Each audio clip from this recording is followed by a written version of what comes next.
big story here in California. The front runner for the governor was Eric Swalwell, Congressman Eric Swalwell, and he has dropped out of the race. 5 women came forward now and accused him of terrible stuff. He denies it, of course. But, you know, people are furious because they say this was kind of an open secret going on and why people knew this.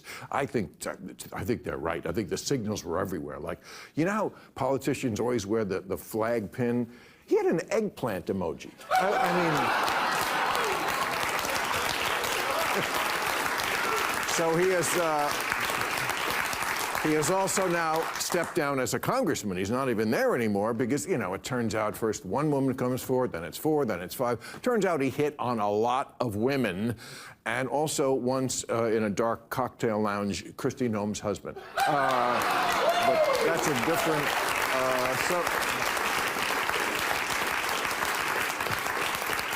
So he is completely gone, but before he left, he did apologize to the 11 million women voters in California and invited them all to his hotel room. The walls are closing in on Eric Swalwell, and that is where we begin with new reporting. 2 separate investigations have been launched into the disgraced former congressman's behavior after 5 women came out accusing him of misconduct. And in 2 cases... Yes, the person who posted this video, why didn't the public hear about this sooner? New allegations against former Representative Eric are raising bigger questions about what insiders and lawmakers knew and when. If they were whispered for years, why didn't they come to light? This is the question a lot of people are asking. You've seen Maher calling these people out directly. At some point, you will question, like, these people have a list. If they tell you don't do this, you continue to do, they just come forward with that list and blow it up. This is exactly what we witness. The walls are closing in on Eric Swalwell, and that is where we begin with new reporting.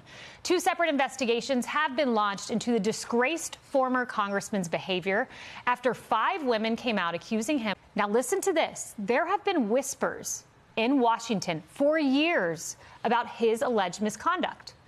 So why is this the first time we are hearing about it? Now look at this.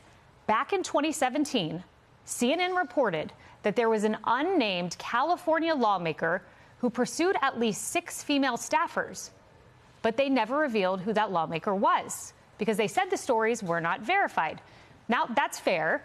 We do not know if that was Eric Swalwell to whom they were alluding, but why didn't CNN follow up on their own reporting? That's what any news organization would do.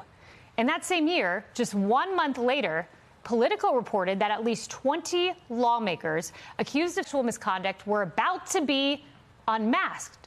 But listen to this. They were never unmasked. We do not know their names. Why? Now, with these new allegations involving Eric Swalwell, which he denies, it raises a bigger question.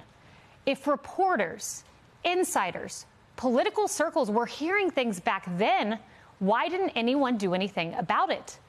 Why didn't the media and Democrats bring it to light sooner? The California kingmaker, Willie Brown, says it's been an open secret for years, saying, quote, I am not surprised, frankly, because there have been rumors after rumors after rumors. His colleagues in Washington pretty much said that. That's what Adam Schiff said. That's what Nancy Pelosi said. And that's from the California kingmaker. And now when asked, Democrats are openly admitting that they knew, too.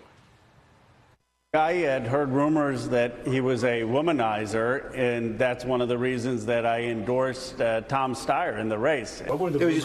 It was flirty. That was flirty. And that was when? About what year? I mean, that was through. We've heard that. We've heard that throughout. I think many of us had heard the rumors as well. Never seen any corroboration, but certainly I think the word had gone out.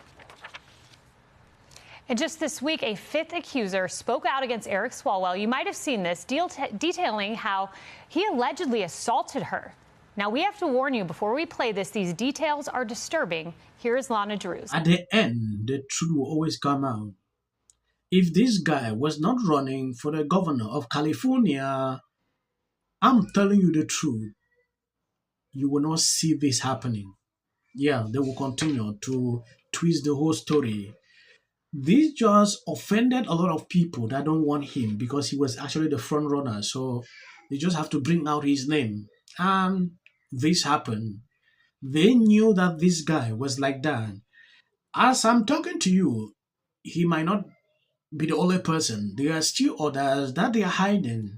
Maybe one day when another person will decide to run for positions like this, you will see this kind of stories surfacing. It is sickening to see this, seeing someone like this come out to say, I heard about the rumor. What do you do? Even CNN started reporting on it. At some point, they had to abandon because it is someone that they're in support of. Just imagine maybe if it's a Republicans, you will see how CNN will continue to investigate the situation to the very end. Here is a head scratcher. The guy who hosts a late night comedy show says it is not his job to be funny. Jimmy Kimmel was recently on Michelle Obama's podcast to whine about his critics who say he is too political.